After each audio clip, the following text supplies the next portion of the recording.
Hello student, स्वागत है आपका UK SSC UK PSC updates में। आज हम अपकमिंग्स एग्ज़ाम लेखपाल पटवारी वीडियो पीपीडीओ के लिए एक न्यू सीरीज स्टार्ट कर रहे हैं, जिसमें हम इकोनॉमिक्स सब्जेक्ट को सिलेबस के अकॉर्डिंग टॉपिक वाइज कवर करेंगे और इसी के साथ हम टॉपिक्स पीवाईक्यू भी देखने वाले हैं, जो कि यूके ट्रिपल एससी ने पिछले एग्जाम में पूछे हैं। यह हमारा इकोनॉमिक्स का ऑफिशियली सिलेबस है। इसके अकॉर्डिंग ही हम इकोनॉमिक्स को कवर करेंगे, क्योंकि सिलेबस से ही एग्जाम में क्वेश्चन पूछे जाते हैं। बहुत से स्टूडेंट सिलेबस कवर नहीं करते। हम आपको इकोनॉमिक्स का पूरा ही सिलेबस कवर कराएंगे। ये अपकमिंग्स एग्जाम पटवारी, बीडीओ, बीपीडीओ, लेखपाल और फॉरेस्ट गार्ड एग्जाम के लिए आज जो हम टॉपिक्स कवर करेंगे, ये कवर करेंगे भारतीय अर्थव्यवस्था की विशेषताएं, जिसको स्टूडेंट स्किप कर देते हैं, फिर बोलते हैं कि क्वेश्चन सिलेबस से नहीं बनाया गया है। टॉपिक्स तो हम देख लेते हैं ऊपर से, लेकिन इसके अंदर से हम पढ़ नहीं पाते हैं। तो आज हम कवर करेंगे भारतीय अर्थव्यवस्था की विशेषताएं और यूके ट्रिपल एससी द्वारा पूछे गए पिछले एग्जाम में क्वेश्चन। तो चलिए स्टार्ट करते हैं। भारतीय अर्थव्यवस्था की जो विशेषताएं हैं, यह आपके यूके ट्रिपल एससी एग्जाम के लिए मोस्ट इंपोर्टेंट्स रहने वाली है। यहाँ से एक नंबर का क्वेश्चन आपको एग्जाम में देखने को मिलता है। तो चलिए स्टार्ट करते हैं। भारतीय अर्थव्यवस्था की जो पहली प्रमुख विशेषता है, यह है विकासशील अर्थव्यवस्था। भारत की जो अर्थव्यवस्था है, यह अभी विकासशील है। ऐसा क्यों? क्योंकि भारत अभी भी विकासशील देश है, क्योंकि यहाँ पर गरीबी, बेरोजगारी, अशिक्षा जैसी समस्याएं एक साथ हैं। और जो भारत का मानव विकास सूचकांक एसडीआई है, यह अभी भी मध्यम श्रेणी में है। यानी कि भारत की जो एसडीआई रैंक है, यह अभी मध्यम श्रेणी में है। यहाँ से क्वेश्चन पूछा जाता है कि भारत का जो मानव विकास सूचकांक है, यह किस श्रेणी का है? मध्यम श्रेणी का। ऑप्शन दे देगा उच्च श्रेणी, निम्न श्रेणी, मध्यम श्रेणी या इनमें से कोई नहीं। तो भारत का मानव विकास सूचकांक मध्य श्रेणी का है, आपको ध्यान रखना है। दूसरी जो विशेषता है भारतीय अर्थव्यवस्था की, यह है मिश्रित अर्थव्यवस्था। भारत में सरकारी और निजी क्षेत्र दोनों ही सक्रिय हैं, जिस कारण भारत एक मिश्रित अर्थव्यवस्था वाला देश है। और नियोजित विकास, साथ ही बाजार की भूमिका भी एक साथ है। सार्वजनिक उपक्रम जैसे व्हेल सेल, ओएनजीसी व आदि निजी कंपनियां जैसे टाटा, रिलायंस साथ साथ कार्य कर रही हैं। इसलिए भारत की अर्थव्यवस्था एक मिश्रित अर्थव्यवस्था है। दूसरी है कृषि प्रधान अर्थव्यवस्था। आज भी लगभग 42% जनसंख्या कृषि पर निर्भर है। भारत की जो सर्वाधिक जनसंख्या है, यह कृषि पर निर्भर है। कृषि का जीडीपी में योगदान घटता जा रहा है, लगभग 14 से 15%, परंतु यह आजीविका का मुख्य स्रोत है। कृषि में सर्वाधिक लोग लगे हैं कार्य करने में, लेकिन फिर भी कृषि का जो जीडीपी में योगदान है, यह 14 से 15% है। लेकिन फिर भी आजीविका का जो मुख्य स्रोत है अभी भी भारत में, यह कृषि ही है। ज़्यादातर लोग कृषि पर निर्भर हैं। दूसरी जो अर्थव्यवस्था की विशेषता है, यह है जनसंख्या में तीव्र वृद्धि। अभी हाल ही के सालों में भारत की जनसंख्या में तीव्र वृद्धि देखने को मिली है, जिससे भारत विश्व का सर्वाधिक जनसंख्या वाला देश बन गया है। इसके लिए गवर्नमेंट को कुछ करना चाहिए, जिससे कि इस पर नियंत्रण किया जा सके। और उसके बाद है असमानता। असमानता भी भारतीय अर्थव्यवस्था की एक विशेषता और समस्या है। आय और संपत्ति का असमान वितरण। कुछ वर्गों के पास अत्यधिक धन है और अनेक वर्गों के पास अत्यधिक गरीबी है। गिनी कोफिशिएंट के अनुसार असमानता मध्यम स्तर पर है। एग्जाम में क्वेश्चन पूछा जाएगा कि भारत की असमानता किस स्तर की है? मध्यम स्तर की है। उसके बाद है बेरोजगारी की समस्या। यह भी सबसे बड़ी समस्या है बेरोजगारी की। खुले प्रकार की बेरोजगारी और प्रचलन बेरोजगारी, मौसमी बेरोजगारी आदि भारत में पाई जाती हैं एक साथ। शहरी बेरोजगारी और शिक्षित बेरोजगारी भी प्रमुख समस्या है। सरकार को इसके लिए कदम उठाने चाहिए और इसको कम करने के प्रयास करने चाहिए। कम करने के प्रयास कैसे होंगे? हमारे मुख्यमंत्री जी जो हैं, वो सभी पोस्टें आरक्षण में दिए जा रहे हैं। अग्निवीर को डायरेक्ट 80 पद दिए जा रहे हैं। ऐसे क्या बेरोजगारी कम होगी?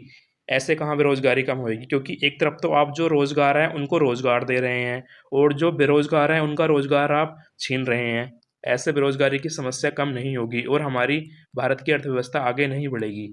उसके बाद है कम पूंजी निर्माण। पूंजी निर्माण, बचत दर और निवेश दर अपेक्षाकृत कम है। हम भारतीय लोग क्या करते हैं, कोई बिजनेस स्टार्ट करते हैं, उसमें इतना निवेश कर देते हैं, लेकिन फिर उससे इतनी बचत हो नहीं पाती, तो फिर उसको बंद कर देते हैं, जिससे बहुत हानि हमको उठानी पड़ती है। वित्तीय समावेश में सुधार हुआ है, परंतु ग्रामीण क्षेत्रों में अभी भी पूंजी निर्माण धीमा है। ग्रामीण लोग बिजनेस में ज़्यादा पैसा इन्वेस्ट नहीं करना चाहते, और करते हैं तो इतना कर देते हैं फिर लॉस में चले जाते हैं, जिससे कम पूंजी निर्माण हमको देखने को मिलता है। उसके बाद है एक निम्न प्रति व्यक्ति आय। निम्न प्रति व्यक्ति आय ग्रामीण क्षेत्रों में सर्वाधिक देखने को मिलती है। भारत की प्रति व्यक्ति आय अभी भी विकासशील देशों की तुलना में बहुत कम है। आर्थिक वृद्धि दर के बावजूद वास्तविक आय धीमी गति से बढ़ रही है। क्वेश्चन पूछा जा सकता है कि प्रति व्यक्ति आय सर्वाधिक किस क्षेत्र में देखने को मिलती है? कम। यह कृषि क्षेत्र में हमको देखने को मिलती है, क्योंकि कृषि एक मानसून आधारित फसल है जो कि साल या फिर 6 महीने में आती है। उसके बाद है बड़ी औपचारिक अनौपचारिक अर्थव्यवस्था। 90% श्रमिक अनौपचारिक क्षेत्र में कार्य करते हैं। इससे कर राजस्व पर असर और सामाजिक सुरक्षा की समस्याएं होती हैं। अनौपचारिक क्षेत्र जैसे कि दिहाड़ी मजदूरी, इधर उधर काम कर लेना, कुछ दिन काम करना फिर छोड़ देना, इससे क्या होता है, कर राजस्व पर असर पड़ता है सरकार के। उसके बाद है सेवा क्षेत्र का तेजी से विकास। भारत का सेवा क्षेत्र जीडीपी में लगभग 50 से 55% योगदान है। आईटी, बीपीओ, बैंकिंग, पर्यटन आदि ने वैश्विक पहचान बनाई है, जिस कारण भारत को सर्वाधिक आय सेवा क्षेत्र से प्राप्त होती है। उसके बाद है फिर विदेशी पूंजी। विदेशी पूंजी पर निर्भरता। विदेश निवेश, एफडीआई, एफपीआई पर विकास के लिए निर्भरता। बॉलीवुड, स्टार्टअप, विनिर्माण, बैंकिंग आदि क्षेत्रों में एफडीआई का प्रभाव हमको देखने को मिलता है, जिससे विदेशी पूंजी पर भारत को निर्भर रहना पड़ता है। उसके बाद है प्रौद्योगिकी विषमता। एक और modern technology, ISRO, digital India, वहीं दूसरी ओर कई क्षेत्र तकनीकी दृष्टि से पिछड़े हैं, जैसे ग्रामीण क्षेत्र। आप अपने पहाड़ में ही देख लीजिए कि अभी उत्तराखंड टेक्नोलॉजी की दृष्टि से कितना पिछड़ा हुआ है, और अपनी ज़मीन छोड़कर पलायन कर रहे हैं। लेकिन आज के ज़माने में हमको पहाड़ पर रहकर अपने कृषि करनी चाहिए, और रोज़गार की दृष्टि से हमको बाहर चले जाना चाहिए, लेकिन स्थायी तौर पर बाहर नहीं जाना चाहिए अपने पहाड़ और अपने इन घरों को छोड़कर। इसके लिए उत्तराखंड सरकार प्रयास कर रही है, बहुत सी योजनाएं लेकर आ रही है, जैसे कृषि नीति, अन्य नीतियाँ, कीवी नीति, सेब नीति, जिससे पलायन को रोका जा सके। लेकिन इतना भी प्रौद्योगिकी विकास नहीं करना चाहिए कि जिससे हमारे पहाड़ का विनाश हो। अब देख लेते हैं अन्य विशेषताएं जो कि एग्जाम इंपोर्टेंट्स रहने वाली है, जहां से एग्जाम में क्वेश्चन पूछे जाते हैं। नवाचार और स्टार्टअप। भारत विश्व का तीसरा सबसे बड़ा स्टार्टअप इकोसिस्टम बन चुका है। एग्जाम में क्वेश्चन पूछा जा सकता है कि स्टार्टअप नीति कब स्टार्ट की गई थी और नवाचार को इसमें कब जोड़ा गया था। ये आपको सर्च करके देखना है कि स्टार्टअप नीति भारत में कब स्टार्ट की गई थी, जहां से क्वेश्चन आपका पूछा जा सकता है। उसके बाद सरकारी योजनाओं से रिलेटेड आपके क्वेश्चन बन सकते हैं, जैसे गरीबी, रोजगार, वित्तीय समावेश, कृषि, डिजिटल विकास हेतु प्रमुख योजनाएं, ये आपको देख लेनी है सर्च करके। उसके बाद है निर्यातमुखी रणनीति। उत्पादन और निर्यात बढ़ाने के लिए पीएलआई जैसी योजनाएं लॉन्च की जा रही हैं। सतत विकास की ओर बढ़ते कदम, नवीकरण ऊर्जा, जल संरक्षण, स्वच्छ भारत मिशन आदि की पहल। स्वच्छ भारत मिशन आपको कमेंट बॉक्स में बताना है कब स्टार्ट किया गया था, और उत्तराखंड जल संरक्षण दिवस कब बनाया जाता है, और नवीकरण ऊर्जा के लिए उत्तराखंड सरकार क्या प्रयास कर रही है, ये आपको देख लेना है सर्च करके अच्छे से। ये देखिए टॉपिक्स जहाँ से आपके अपकमिंग एग्जाम में क्वेश्चन बनने के पूरे पूरे चांस हैं। उसके बाद देख लेते हैं थोड़ा करंट इकोनॉमी, जो कि रहने वाली है भारत की अर्थव्यवस्था से संबंधित। भारत की जो प्रति व्यक्ति आय हो गई है 2025 में, यह हो गई है 2.4 लाख रुपए, और सेवा क्षेत्र का जो योगदान हो गया है यह 55% हो गया है, और औद्योगिक क्षेत्र का योगदान 26% हो गया है। कृषि क्षेत्र का योगदान घट रहा है 18 से 19%, और औद्योगिक क्षेत्र का योगदान बढ़ रहा है। उसके बाद जनसंख्या 144 करोड़ हो गई है। भारत की जनसंख्या 144 करोड़, विश्व में प्रथम। भारत को जनसंख्या बढ़ाने में प्रथम स्थान दिया गया है। एसडीआई रैंक जो है यह 130 है। 193 देशों में भारत की एसडीआई रैंक 130 है, जो कि काफ़ी कम है। एसडीआई मान वैल्यू हमारी यह 0.68% है। यह 2023 डाटा है एसडीआई मान, क्योंकि यह 2 से 3 साल में जारी की जाती है। इसके बाद आपको 2024 के भी देख लेने हैं, क्योंकि UK triple S C current का तो पूछता नहीं है, इसको ओल्ड पूछने का ज़्यादा शौक है, इसलिए यह जो आपका डाटा है यह 2025 का है, और यह सेम डाटा आपका 2024 का है, क्योंकि triple S C old data ज़्यादा पूछता है। आप देखते हैं भारत की अर्थव्यवस्था से अभी तक जो एग्जाम में क्वेश्चन पूछे गए हैं, यह अभी तक 2 क्वेश्चन आपको देखने को मिले हैं। भारत की अर्थव्यवस्था को किस रूप में वर्गीकृत किया गया है, यह किया गया है मिश्रित अर्थव्यवस्था के रूप में वर्गीकृत। लेकिन अब आगे यूके ट्रिपल एस सी का जैसे जैसे पैटर्न बदल रहा है, तो अब आपको इसके अंदर से पूछेगा कि मिश्रित अर्थव्यवस्था में वर्गीकृत क्यों किया गया है। हमने आपको ऊपर बता दिया है।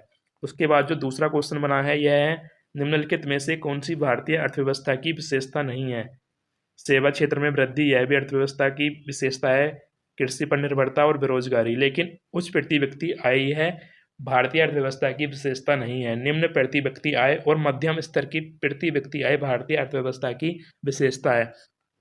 करंट इकोनॉमिक्स से रिलेटेड आपके जो एग्जाम में क्वेश्चन बन सकते हैं वह है यह भारत की अनुमानित प्रति व्यक्ति आय 2025-26 में लगभग कितनी मानी जा रही है। यह मानी जा रही है 2.4 लाख। उसके बाद है दूसरा क्वेश्चन, वित्त वर्ष 2025-26 में भारत के सकल मूल्य वर्धन जीबीए में सेवा क्षेत्र का योगदान लगभग कितना रहा है। यह रहा है आपका 55%।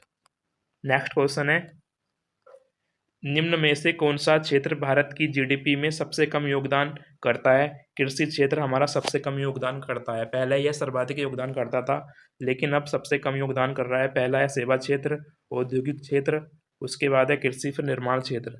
नेक्स्ट है वर्ष 2025 में जारी यूएनडीपी रिपोर्ट 2023 डाटा पर आधारित है ये के अनुसार भारत का मानव विकास सूचकांक एसडीआई रैंक क्या है। यह है आपकी 130। नेक्स्ट है भारत की कुल जनसंख्या 2025-26 में लगभग कितनी अनुमानित की गई है। 144 करोड़, जो कि विश्व में सर्वाधिक है। यह थे आज के इकोनॉमिक्स भारतीय अर्थव्यवस्था की विशेषता फर्स्ट टॉपिक से रिलेटेड नोट्स और पीवाईक्यू। अगर आपको हमारे नोट्स और प्रैक्टिस सेट ग्रुप में जुड़ना है तो आप हमसे कांटेक्ट कर सकते हैं या फिर कमेंट बॉक्स में कमेंट कर सकते हैं। हमारा जो कांटेक्ट नंबर है यह है